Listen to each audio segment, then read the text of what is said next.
নমস্কার বন্ধুরা, আবারও চলে আসলাম নতুন একটা রেসিপি সঙ্গে নিয়ে। আজকে চলে আসছি কিছুটা পরিমাণ ফাইসা মাছ নিয়ে। আমরা তো এই মাছগুলোকে ফাইসা মাছ বলে থাকি।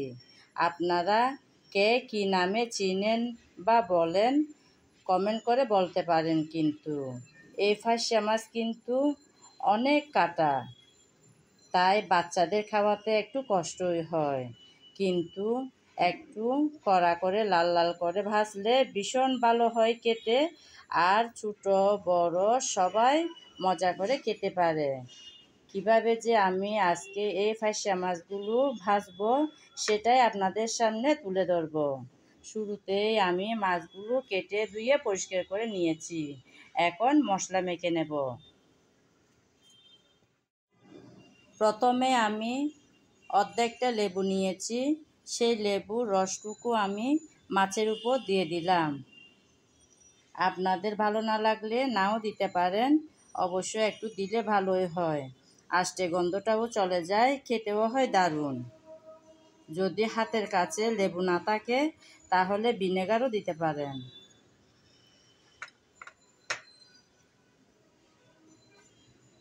এখন দিলাম সামান্য আদা বাটা আর রসুন বাটা। যেহেতু আমার মাছ কম তাই মশলাগুলো একটু কমই দিচ্ছি।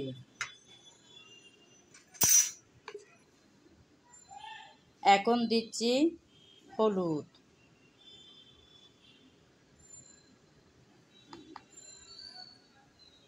তারপর মরিচ,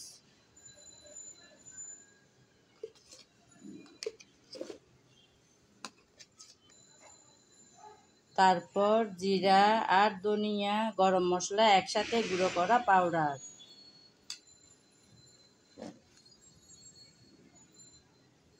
তারপর দিচ্ছি স্বাদ মতন লবণ। এখন সব একসাথে ভালোভাবে মেখে নিতে হবে, যেন প্রত্যেকটা মাছের গায়ে গায়ে ভালোভাবে মশলা মাখানো হয়। সামুদ্রিক মাছ আসলে শরীরের জন্য অনেক উপকারী, সেটা আমি, আপনি, আপনারা সবাই জানি। কিন্তু কিছু কিছু মাছ আছে ভীষণ কাঁটার, যেটা কিনা বড়রা খেতে পারলেও ছোটরা খেতে পারে না। সেই মাছগুলো চাইলে আমরা এভাবে ফ্রাই করে দিলে বাচ্চারাও খাবে, ছোটো বড় সবাই খাবে, আর সেই পুষ্টিগুণ থেকে কিন্তু বাদ পড়বে না।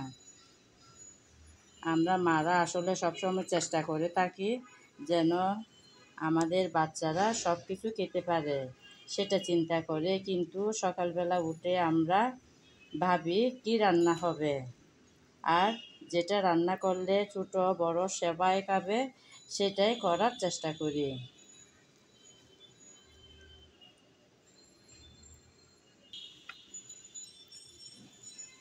আমি একটা একটা করে সবগুলো মাছ ভালোভাবে মশলাতে মেখে নিলাম। খুব সাবধানে কিন্তু মশলা মাখাতে হবে, কারণ এই ফাইসা মাছ কিন্তু খাটায় ভর্তি, তবুও খেতে মজার বলে তাই মাঝে মধ্যে বাজার থেকে আনা হয় আমার বাসায়, আর আমি এভাবে বেজে থাকি। আমরা সবাই খাই, এমনকি আমার বাচ্চারাও। ভালোভাবে মেখে নিলাম, এখন ভাজার পালা।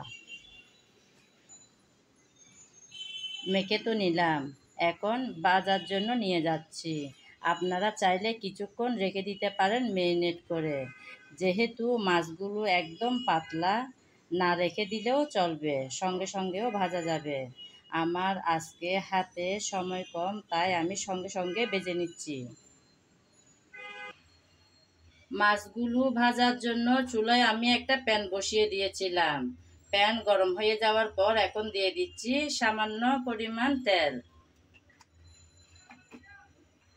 তেল গরম হয়ে গেল, গরম তেলে আমি এখন একটা একটা করে মাছ ছেড়ে দেব। আমার আজকের ভিডিও যদি আপনাদের ভালো লেগে থাকে তাহলে আমার চ্যানেলটি সাবস্ক্রাইব করে আমার পাশে থাকবেন, আর যদি ফেসবুক পেজে দেখে থাকেন তাহলে পেজটি ফলো করে দেওয়ার অনুরোধ রইল। এই ফাইসা মাছগুলো কিন্তু আর একটু বড় সাইজেরও আছে, খুব বেশি বড় না, আর একটু সামান্য বড় হয়ে থাকে। আমাদের এগুলো কালকে এনেছিল, যেরকম পেয়েছে সেরকম এনেছে আর কি। মাঝে মধ্যে একটু বড় সাইজও পাওয়া যায়।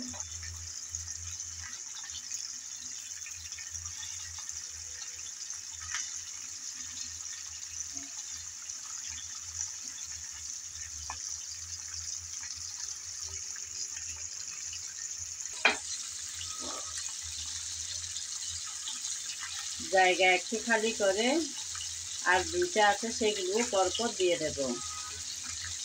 আজকে তো খুব বেশি নিইনি মাছ, অল্পই নিয়েছি, তাই একবারে ভাজা হয়ে যাবে আমার।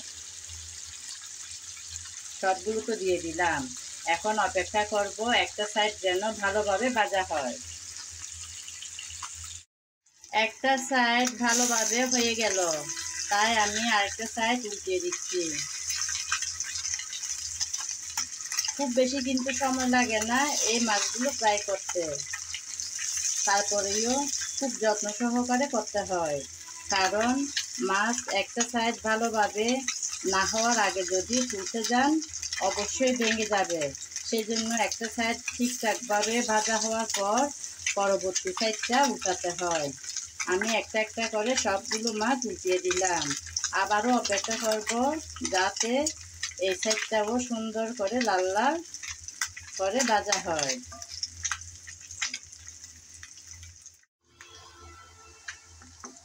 উল্টিয়ে পাল্টিয়ে আমি দুটোটা সাইড ভেজে নিলাম, এখন একটা একটা করে তুলে নেব। এই যে বন্ধুরা, একদম লাল লাল করে ভেজে নিয়েছি। এভাবে ভাজলে ছোট বড় সবাই খেতে পারবে।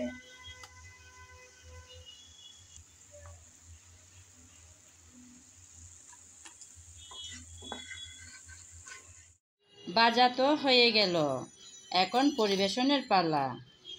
মজাদার এই মাছ ভাজা খাওয়া হবে গরম গরম ভাতের সাথে। আর সঙ্গে রেখেছি আমি পাতলা ডাল, মসুর ডালকে একটু পাতলা করে রান্না করেছি। ভীষণ ভালো লাগে গরম ভাতের সাথে পাতলা ডাল দিয়ে এই মাছ ভাজি খেতে। আমার আজকের ভিডিও যদি আপনাদের ভালো লেগে থাকে একবার হলেও ট্রাই করে দেখিয়েন। সত্যি কিন্তু মাছগুলো কাটা হলেও খেতে দারুণ। আমার মতন করে একবার হলেও ট্রাই করে দেখিয়েন। আজ এ পর্যন্ত, সবাই ভালো থাকবেন, নমস্কার। আগামী ভিডিও দেখার আমন্ত্রণ জানিয়ে আজ এখানেই বিদায় নিলাম।